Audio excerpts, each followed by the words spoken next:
Hi, I'm Ralph, and I'm in the Great Smoky Mountains, and I want to show you my Nomos Glashutte Neomatik Ahoi diver watch. It is a great watch for sports. I searched far and wide for a small diving watch, and it kept coming back to Nomos. I believe if you're mucking stalls or shucking oysters, and whenever you need to check the time, you should go, ooh, that's nice. Nomos ranges about halfway between the Hamilton Khaki and the JLC Polaris. Don't really have much use for any of their watches, or I didn't think so, until I came across this one, because it met all my requirements. It's a small watch that looks real big, and I'll get into why that's true. And it's just got Glashutte written all over it. It's Bauhaus for sure, with the steep flanks and the industrial look. Looks sort of like a pipe fitting. Nomos has been marketing these really in-your-face watches, and I decided to get just your plain vanilla white with silver dial, but it turned out not to be the case. This watch is just as bright, it's brighter than any watch I've ever had. It's right in your face. It's 36 by 9.5, which is very, very small. Most of the watches nowadays are huge, running 45 millimeters, and this is small, and this is what I wanted. It is a diver. It has a very steep flanked side on it. You only could use stainless steel for this watch. No way you could put any other kind of metal. You can tell it's a sports watch because of the crown guard. I've used the crown only a couple of times. It's been running constantly since I bought it, which was pretty much 10, 11 months ago. It has small hands. The lume is real good, but the hands are small, so you can't see it that well. I can see it like 3 o'clock in the morning sometimes.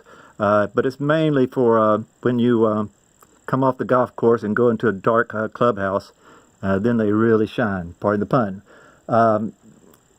It's got a very thick crystal that fills up the entire face of the watch. It not only doesn't have a rotating bezel, it doesn't have any bezel at all. So that makes the watch look a lot bigger than it is. And it's like looking down into an infinity pool when you look at it and you turn it any.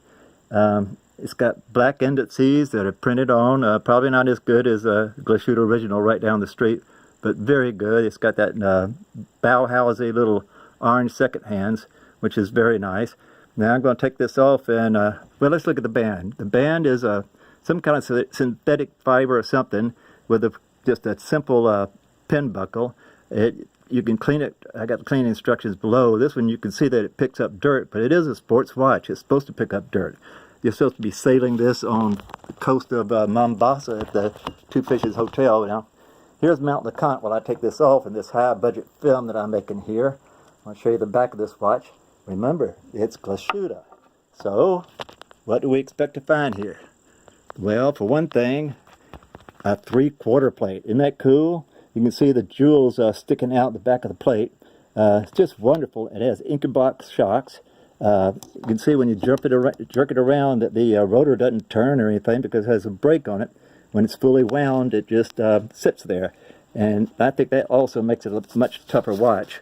The movement is a Neomatik movement, which is proven, and the case is made just for the movement. It runs 43 hours. It's very nice with the perlage. And it's a tough watch. It's a tough-made watch. I think it's as tough as a Rolex. It doesn't have the shoulders, which helps make a watch tougher. But it's much easier to tell the time because it's much bigger. And if you ever go into a cigar bar on the in a DuPont Circle in Washington, D.C., this watch will stand out. So I highly recommend this watch. And welcome to the Smoky Mountains.